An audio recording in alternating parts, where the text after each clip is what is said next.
And part of it too is like developing a COI too. Well, Nothing is yeah. really developed just by one outreach or doing it one time. It's cultivating a relationship. It's reaching out. It's the dinners, the coffees, the follow-up calls. True story. We had to decline a borrower. We found her OnlyFans deposits today. It was Luis's loan too. Oh, really? Out of Miami? That's not surprising. Yeah, this chick was on. I don't want to drop her name, but this chick was on some telenovelas. Pretty attractive. We gotta Yeah, look she it up had just so we have to for production research. business, and yeah, for some working capital. And our underwriters are, they're sleuths, and they started digging under the hood, and they didn't want to look on their work computer. Yeah. True story. So they told Eric, who's our SBA credit manager, "Hey, can you look at this?" He's like, "Yeah, on my work phone, on my phone, not on the work laptop." I said, "Man, I would have subscribed from the work laptop." Hey everyone, welcome back to the BDO Show, a podcast for passionate BDOs wanting to level up their game with advice and stories from battle-tested BDOs. I'm your co-host, Emily Detour, and I'm here with my fellow co-hosts, Alan Peterson, Chris Hackney, Sterling Birdsong, and Ryan Kroge. Thank you for being with us, and at the beginning of each episode, I'm always going to remind everybody to like, subscribe, and send over your suggestions to the BDO Show at artofsba.com. I will repeat it one more time just because our email did recently change. So you can go ahead and send your suggestions and topics over to the BDO Show at artofsba.com. Since episode 1, we have been talking about education, educating yourself on your shop, your deal, and your vendor relationships. We literally just talked about this on episode 11, that choosing the right partners to work with is a critical part of your success as a BDO. And since we don't gatekeep around here, let's talk about a fan favorite. The guys have had nothing but good things to say about peak business valuation. I also decided to do my own investigation, and what I learned was that the last year alone, Peak did 1,100 SBA business valuations and turned them around in just 5 business days. Most importantly, they're easy to work with. The Peak team is always happy to jump on a call to discuss a valuation.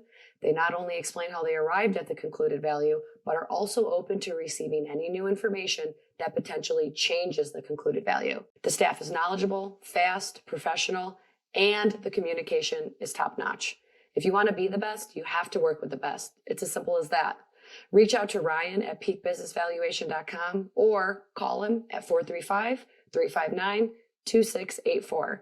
Let Peak Business Valuation help you build an SBA lending team that thrives. So today we're going to do things a little differently. I'm going to read a question that we got sent over to the BDO Show in an email that literally prompted our entire show today. So this email was sent in a couple weeks ago, and I will go ahead and read it. It says, "Hey guys, I'm a longtime listener. We would love to have a call-in feature to do that live, but we can't be trusted yet, so we have to do an edited version. But thank you," he said, "thank you for taking the time to create excellent content that is educational and funny. Our personalities make the show." His question is completely around COIs. So he said most places have non-compete set up. So even if I'm producing high numbers, I might not be able to use those same contacts for a period of time. Can you speak about developing new COIs? And do most of you have COIs that are nationwide? How do you manage the difference? So why don't we go ahead and kick off with Sterling right into this question. And why don't we go ahead and actually start with what a COI is for new listeners? Yeah, so a COI is short for Center of Influence, which basically means that they're somebody who is influencing people to use you as a lender. It's a fancy way of saying that they're a referral source or a broker, essentially. So that is what we use in banking, COI.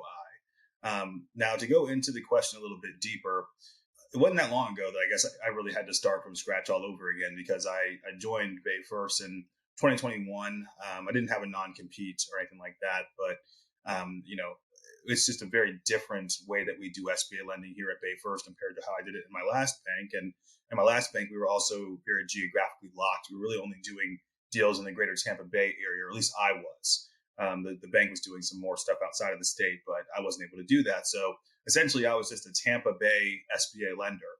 And now I came over to a shop that was going to be nationwide, and I obviously wanted a piece of that pie as well. I didn't want to miss out on deals in 49 other states just because I was raised as being a Florida BDO. So how did I go about finding my international or some like my national referral sources?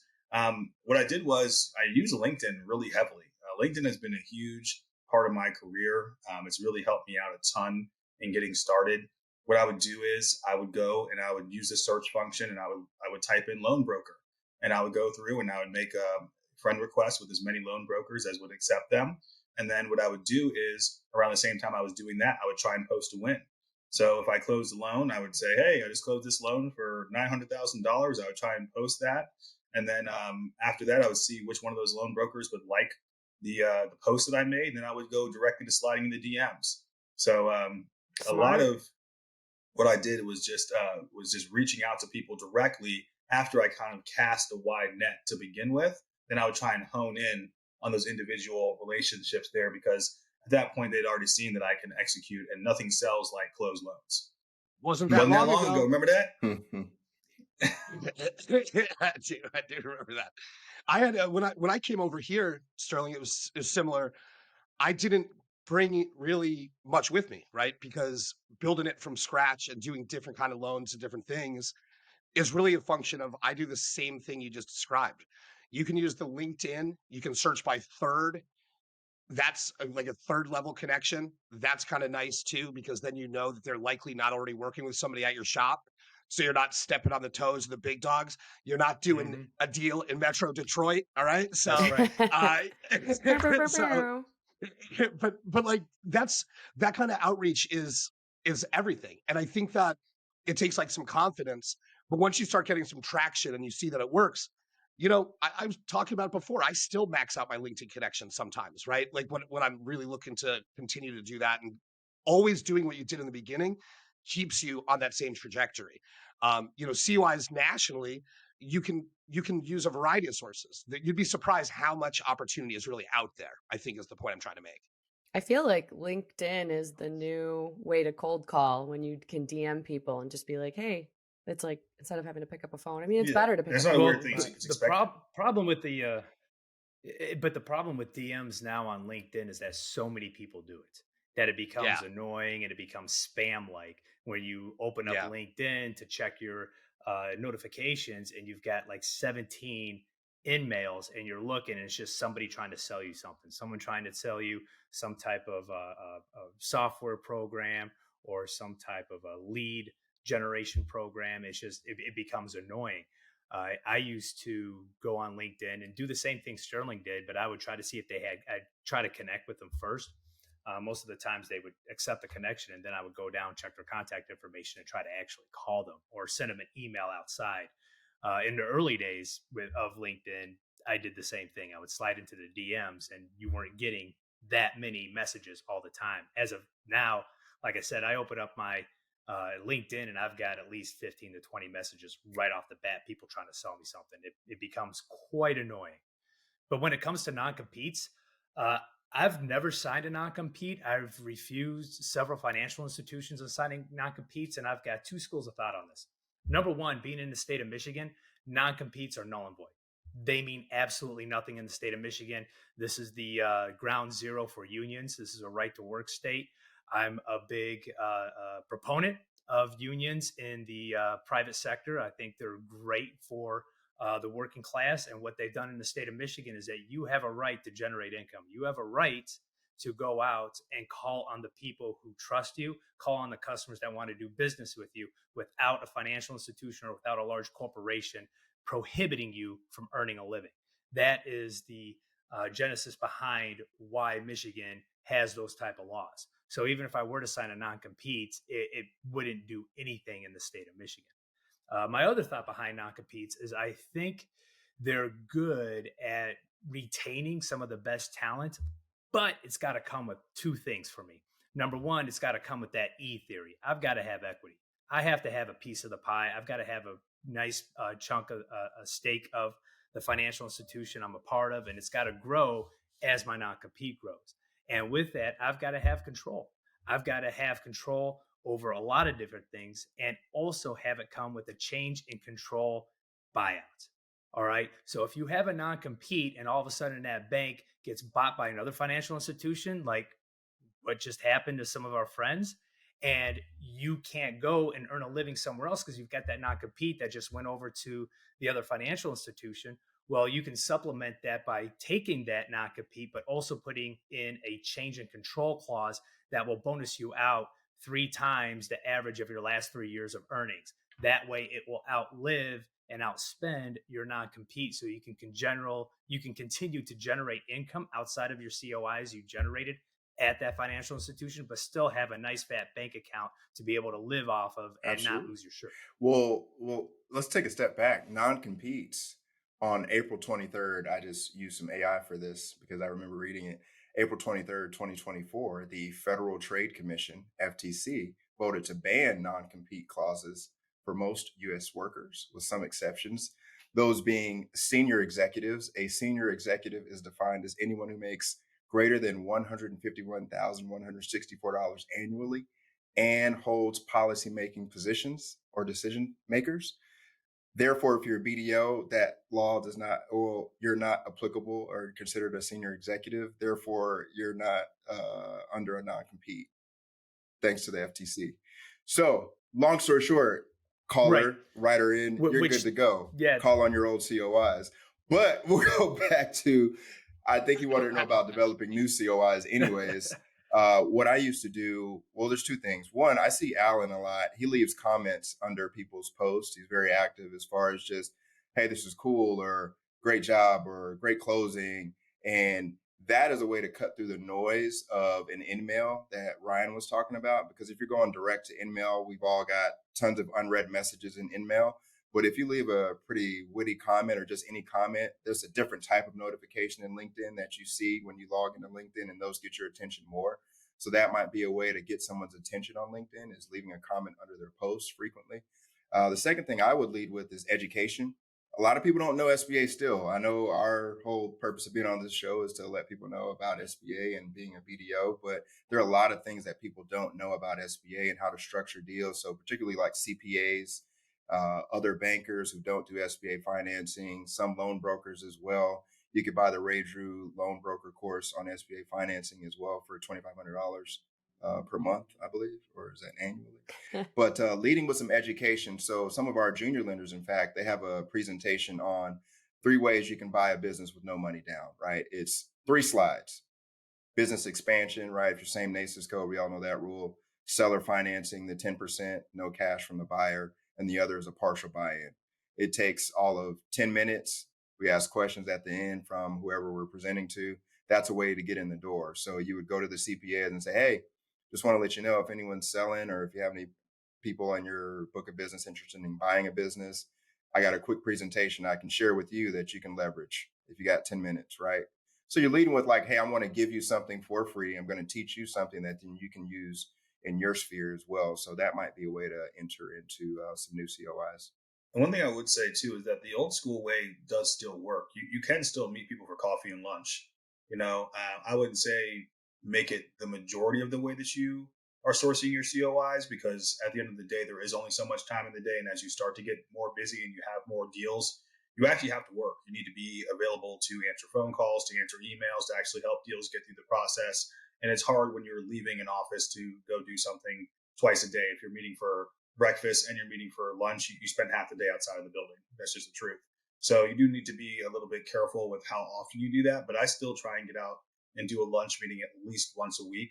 And I just make it on maybe like a Wednesday or Thursday or something like that. Just do a quick lunch. And then I just meet with whoever I'd like to meet with, who maybe I haven't seen in a while. Maybe it's somebody new. Or one thing I've found is that meeting in person, it does allow you to deepen relationships. And so if you're trying to hunt in your own backyard, you do want to have some good stable footing where you actually live in your actual geographical territory.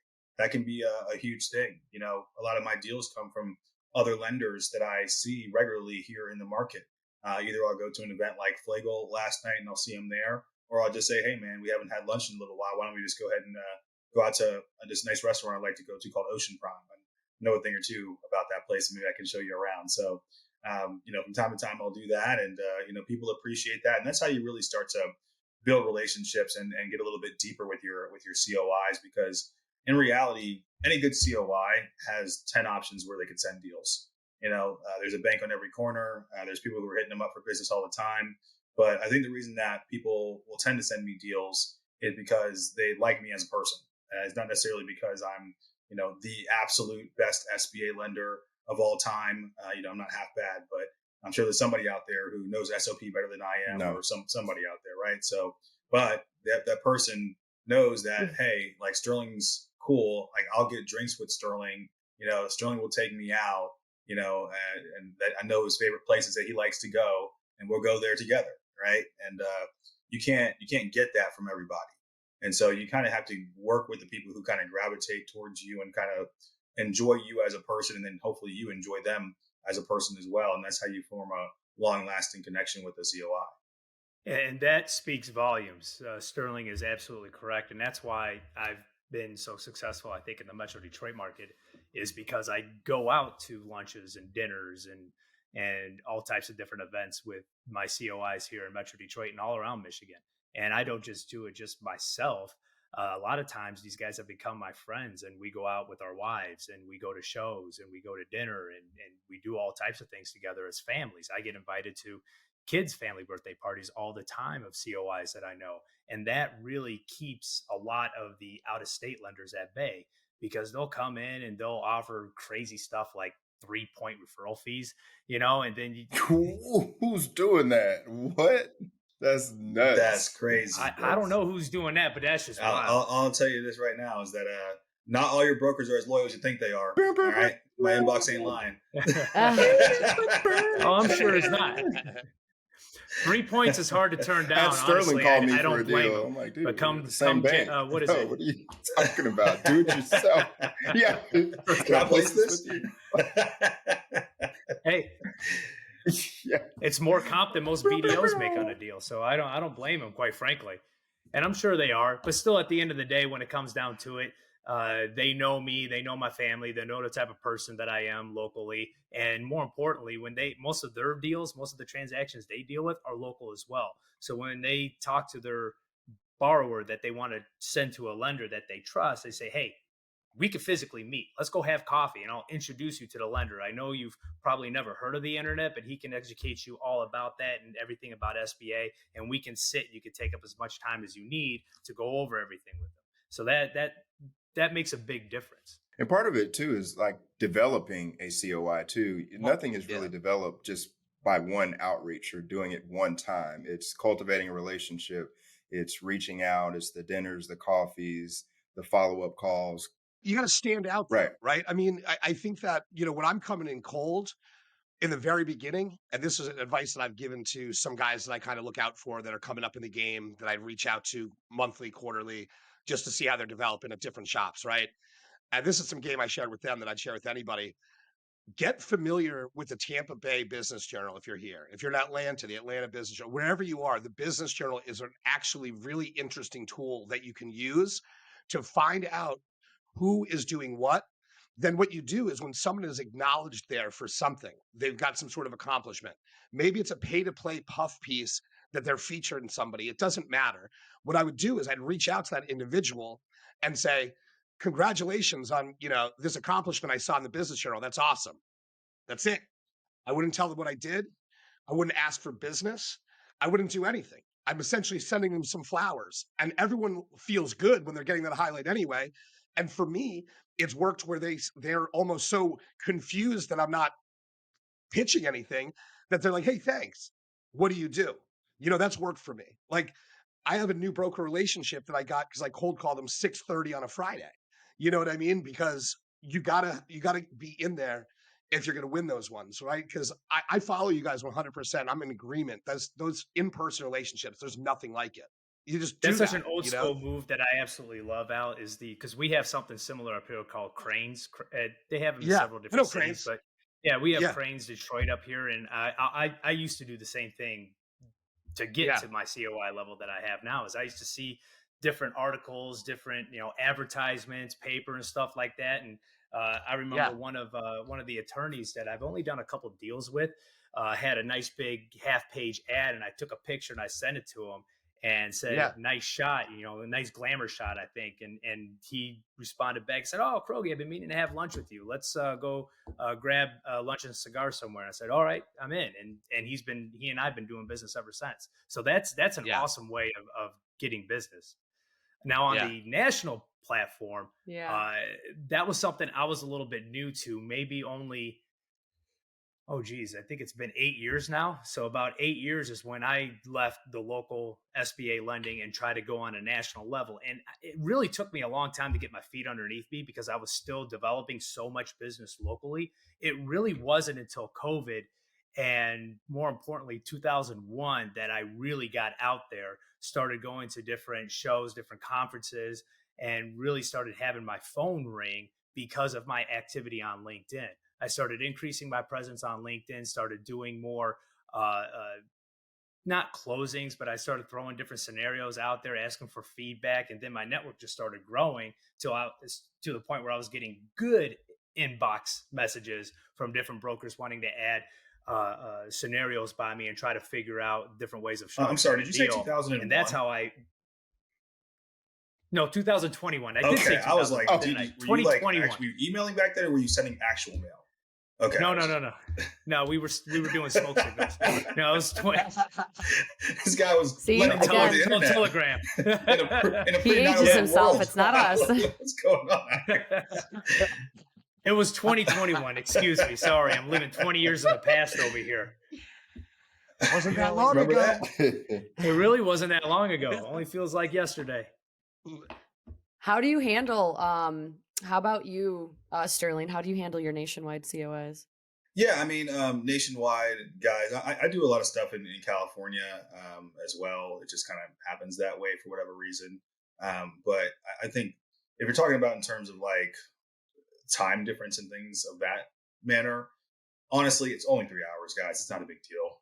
You know, if you answer an email after 7 o'clock at night, you know, or they want to answer an email at 7 a.m. I mean, there's plenty of hours between those times right there where we can connect and we can get a deal done. It's never even been an issue or really a true discussion point. Only thing I would say is that just make sure when you're communicating with people, just get in the habit of making sure you say what time zone you're in, because you can get confused because everyone thinks that the world revolves around them. And on the East Coast, it's actually true, right. But we don't tell the West Coast that, obviously. So you just got to remind them, hey, when I say 3 o'clock, I mean 3 p.m. Eastern time, just to make sure. And something nice you can do sometimes is if you know someone's in a time zone that's different than yours, then just tell them the time in their time zone and say, hey, we're going to meet at 12 Pacific time. You know, sometimes that's a nice little red carpet rollout for them. Oh, I like flip that. it around. Yeah, 12 local time for you. You can also schedule emails too. You can schedule those emails to like that's go true. out at a certain time. If you really want. That's not something I've ever really utilized, but I do know that that's something that you can do. I just like to let people know I'm emailing them at aggressive times. Like, yeah, I did email you at 2 a.m. and you need to know that. I'm not going to send it. I'm not going to put it on delay so you get it at 7 a.m. You need to know that. You're going to be like, what were you doing? I was working, sir, for you. Making sure your deal was getting done. Yeah, I mean, another thing you could probably do is if you're gonna post on West Coast time, you could, schedule something posting on LinkedIn on the West Coast time that it's their lunch hour. Maybe they have a break and they're gonna see it because they're not up at, I don't know, they should be up at 9 a.m. by then. Yeah, actually, that's a really good point, Emily. That's something on. I have been meaning to start using is start to do the automated posts on LinkedIn. The scheduled posts. The scheduled posts, exactly, because that is something where I know, so with LinkedIn, you do want to post at like certain times. You want to kind of post like earlier in the morning, or you want to post it like around noon, really sometime between like 9 and midday, basically like 12. Anything later in the afternoon or anything on a weekend, it's just not going to get the same amount of traffic. So you want to make sure you got to get those posts out nice and early, because obviously when you have content and you want to share, the idea is that you want to get as many eyeballs as possible on your content. So you have to kind of set your content up to win a little bit. And if you are a guy like me, you start your day, you start working and doing all this different stuff. All of a sudden you look up and it's like 11:30 and you're like, oh shoot, I never made that post I wanted to make.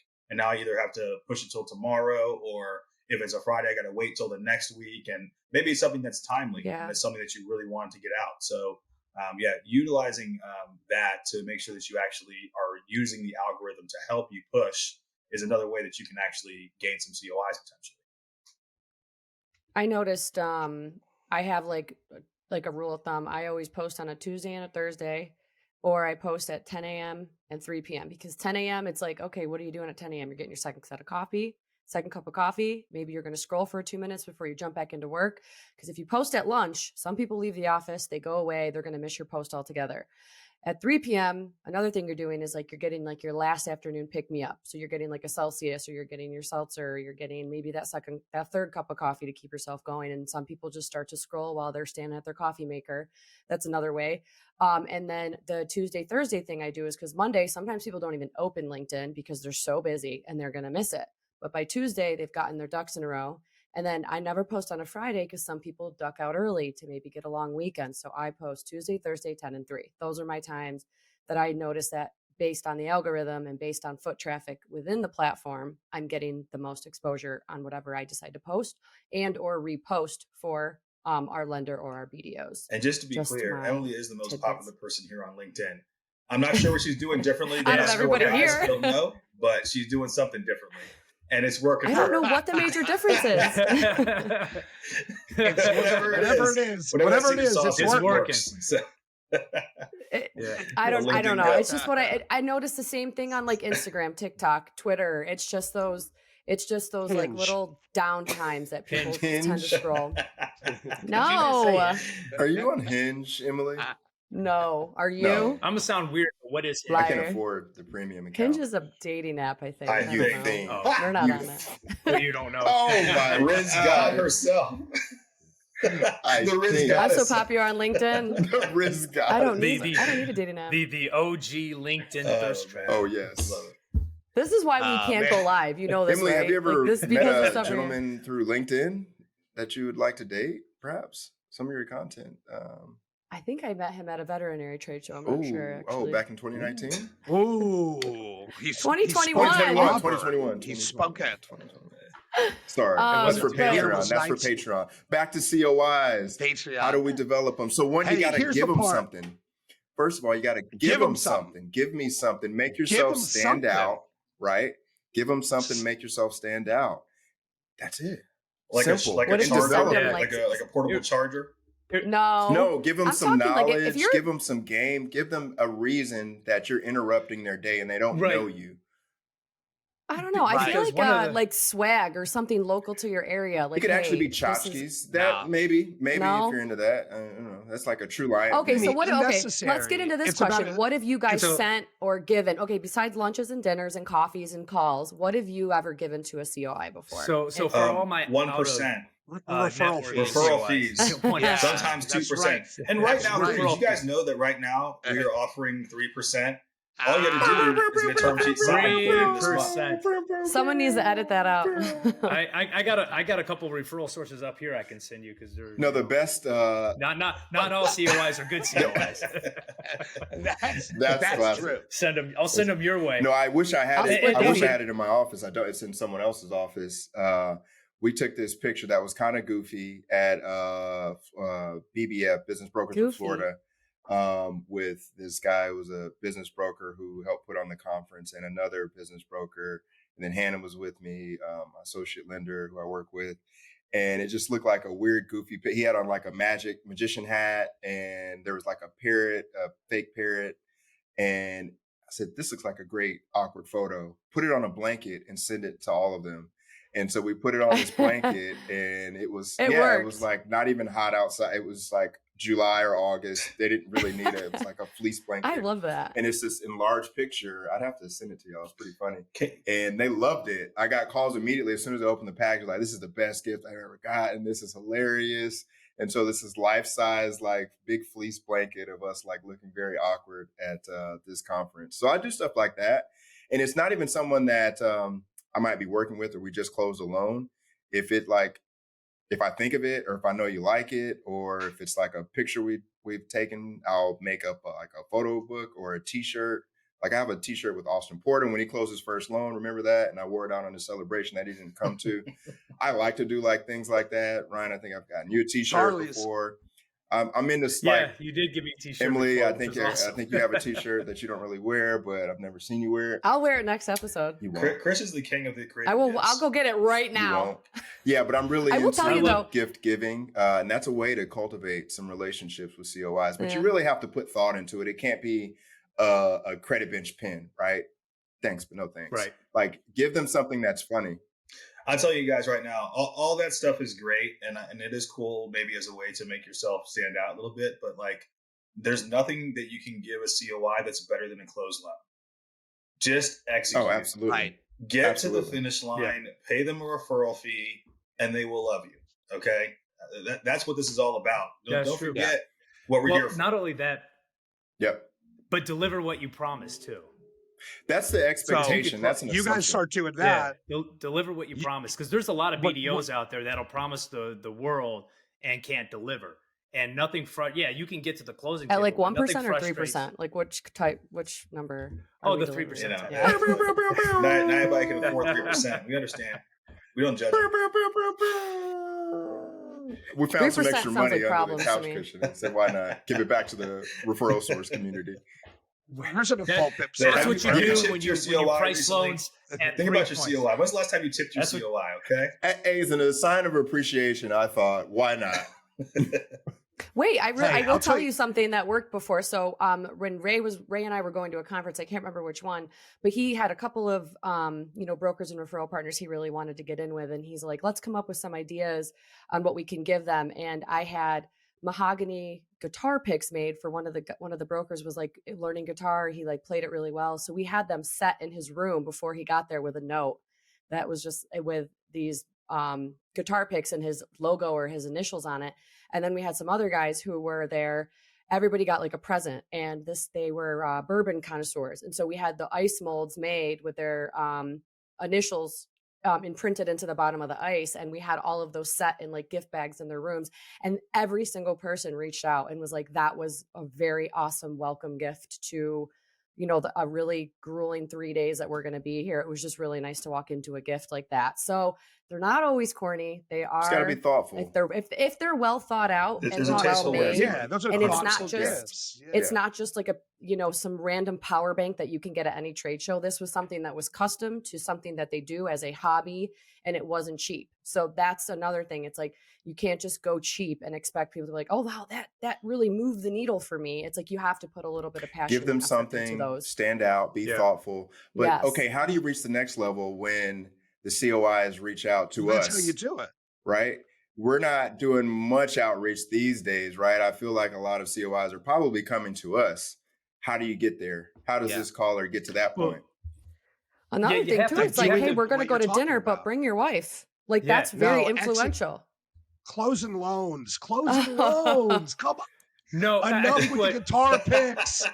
You close loans. People know you close loans. Nothing sells like execution. Nothing sells like closed loans, dude. It's that simple. It really is. Right. Nothing. But it's becoming way too much minutia.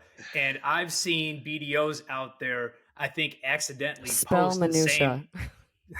post the same loan closings that they've had only 3 months later, right? So it becomes recycled garbage. And you can tell which BDOs they are. And that's why about a year, maybe even 2 years ago, I stopped posting all my loan closings. Well, 2 reasons. One, I was closing way too many loans and I just didn't have the time to remember them all. But you had to outsource that. But had to hire someone to post my closed loan templates. But number 2, every BDO was doing it. Everyone was doing it. And it was always the same thing. Just close, just close, just close. So I stopped doing that. And instead I started mentioning hard structures, hard transactions, difficult industries. I would say something like we just got I wouldn't even put the dollar amount out there because that doesn't even matter. It was more of what industry was it that other financial institutions are not touching? What was the structure that other financial institutions won't even think about? And I would put those out there and say, we were able to do this manufacturing company at this type of a structure with a equipment line of credit that worked like this, but we also gave them a revolving line of credit that I know certain other financial institutions can't do either. And it would draw in other COIs and they would say, man, I can't believe you got a structure like that. Then I've got 2 businesses just like that right now. I've been trying to get done at X, Y, and Z, and they're just pulling me along. And I would get deals that way. I'd get a lot of COIs. That's how I got to a lot of national COIs, was just posting different deals that I would structure. We would get it done that I knew the other big SBA shops couldn't even touch. you show value, right? Like I was like joking before, I love the creativity. I like the blankets and the guitar picks. And you know what? Tomorrow I'm going to post boom emoji, just funded, handshake emoji, referral fee paid, money side emoji, $4.9 million. And I'm going to do that because I like doing that. And the emojis, man, the emojis. I can't get with the emojis because I got a house full of 4 teenage daughters and I am emojied out. Every time I see emojis, no offense, Al, but every time I see emojis on LinkedIn, I'm like, what are these 15, 16-year-old girls up here just posting? I'm like, you got to be kidding me. I can't get with the emojis, man. You're not wrong. And I'm teasing myself on that. But the ultimate goal, right, is when you get a reputation for being able to execute, for being able to show value, word gets out. Because as much as, there's a ton of BDOs out there, this is a real small world. And the folks that are really doing the deals and really trying to make things happen and are willing to structure that way, Ryan, and are willing to learn from other people how to get all that stuff done, they start coming to you, and I still do outreach, but they never come to you unless you put in all that hard work in the beginning. And I think that's really what, our caller was looking for. Yeah. Right? And I would say I wouldn't stop posting those wins, man. And I'm guilty because I haven't posted a win all year. I haven't posted I closed this loan thing all year. But I will say that when you post it, it works. And there's a reason why I keep seeing a lot of those same guys who are the top producers out there posting again and again and again, because it kind of becomes a self-fulfilling prophecy, right? It's just like, hey, look what I closed. And then all of a sudden, more people figure out that you're closing that type of a transaction. So they want to send you deals so they can get it done. I mean, listen, there's no wrong way to do it. And obviously, Ryan's just fine. So if he doesn't want to post, he doesn't have to post. But I would encourage others to continue to post your wins out there. Because you just have to be consistent. If you're going to do it, you got to do it on a consistent basis, like an Allen. So people are looking for that, and they're like, "Oh, let me tune in." If you're doing it once every quarter, then you're not. You don't have the momentum. What there. if and don't be posting term sheets. Never post approved loans. No, if you don't learn anything from this show, why don't you post them? Why don't you post them out? Pipe don't pay. Pipe don't pay. But the important thing is that even with Ryan not necessarily posting his wins, Ryan's still posting, right? And so he's still staying visible. That's right. For sure. The same thing That's I'm right. doing, right? I still stay visible. I have different content and stuff that drops at least on a weekly basis. You're going to see my face. I'm force feeding myself to at least have my connections, and that's okay. Eventually they'll get an idea for what it is that I actually do, and maybe they'll want to send a deal. And I'll tell you what else it's done for me. It actually helps me now if I want to slide into DMs of somebody, because now I am a real person that they've seen 10 times in the last month on their social media feed. And so the reaction I get now from some people is like, "Oh my God, I can't believe you reached out to me."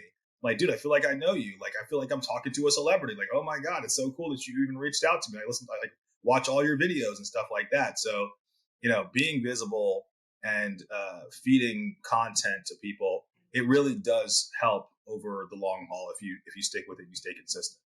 And I post nothing, very little about work for the most part. It's usually about You're still the president. Community stuff and all the other things like Habitat. And I actually get messages from that, like, "Oh, you're in Habitat. That's so cool. Got a loan for you." Or, "Oh, you're in Habitat." Like, it's just a way to open up a conversation and connect with people other than like lending, because they all know what you do, or let's assume you'll get to that point. Right. But it's getting yourself to stand out, right? It's differentiating yourself from the hundreds and thousands of other BDOs out there posting every single day. Sterling, you do a phenomenal job with your videos. Your short videos, I think, are awesome, dude. I follow you on all the social medias, and I think they're amazing. And I've reposted a couple of them too. They're solid videos. Chris, with your Habitat for Humanity is also awesome. Al, your emojis, okay, they're great. My short-term videos, Chris Friday does well. Your short-term videos Chris are mastered good. the male LinkedIn thirst trap. Yeah. He just always shows himself building a home for a family in need, but it's all bicep in the picture. It's just you can help a family in need too once you hit the gym like I do. The DMs look a little bit different from that post. Yeah, I got different types of opportunities. Exactly. I was going to Chris say is on what the job site. Hand me a hammer. Hand me a hammer. Looking like the Arm & Hammer commercial. Right. Yeah, the Popeye forearms going. We love it, man. Now we just need some olive oil. Ooh. Yeah. Oh. I'm blushing. What I was going to Cut my say camera. was I've noticed an evolution Extra between all of virgin your olive posts. Oh. I feel like when you're a new BDO, you want to post all your closings. You want to post as much as possible. But with you guys, you've become so successful that you can now post a unique closing, an educational piece, maybe talk about updates on SOP, and people are going to, or any type of guidelines anywhere, and people are going to be like, oh, I know that I can get the correct information here and I don't even need to go do an internet search. But when you're a new BDO, I would say post all your wins, all of them. But then maybe at some point start to scale it towards, one of your closings, a win, maybe education, maybe something personal. Start to let people get to see who you are in terms of, and then they'll start to realize your success as well, because now people are going to start tuning into just more of those posts. So that's what I've seen out of you guys is, it's not just close. Sterling can now, flash his pinky ring and walk on a beach and talk about guidelines and updates. Everybody can kind of do their own thing. They can play with their clips, or they can play on what's happening in the industry. They don't have to just talk about their closings, because you have those concrete COIs, your concrete referral sources, your other lenders that you get deals from. So I think that's a smart way to play on the LinkedIn and posting. So you're not overdoing it, but like I said in the beginning, overdo it, but then you can kind of back off, or you can now become an influencer on LinkedIn. Is there any other questions you guys wanted to cover? I think we covered the question, everything on the COI. Yeah, that was a lot of fun. I hope more people take the opportunity to write in if there's anything that you guys want us to talk about or cover. Because we just squeezed a whole episode out of an email, really. So thank you for the individual that wrote in, obviously, and for everyone checking us out. It's a lot of fun when I get feedback in my inbox of folks saying, hey, I really like that episode, or I like the way you guys approach this and that. And that's what it's all about. This is about free game. So take this advice and go out there and do it, because we got the attitude of abundance around here. That's what Sterling always taught me. For the record. For the record. Hey, and we would be remiss if before we signed out here, we didn't say thank you to Andrew. He's going to be leaving the show. He's one of our behind-the-scenes producers. Always does a fantastic job here. I know you guys have never actually seen him, but we see him every week, and he does a fantastic job helping us with the show. This will be his last episode, so we want to say thank you to him. R.I.P. Thank you, shout out to Andrew. We'll miss you. The man. Andrew gets our banter going up even more than you guys see here, because he's in our chats, like just adding to it. We're just like, Andrew. Him and Madison. Yes. Yeah, right. Well, I want to thank everybody for listening in today. It is topics exactly like this that keeps our show interesting, and it gives us we literally surrounded an entire show over an email topic. So thank you guys so much. Go ahead and send your suggestions into the BDO Show at artofsba.com, and we will see you next time. See ya.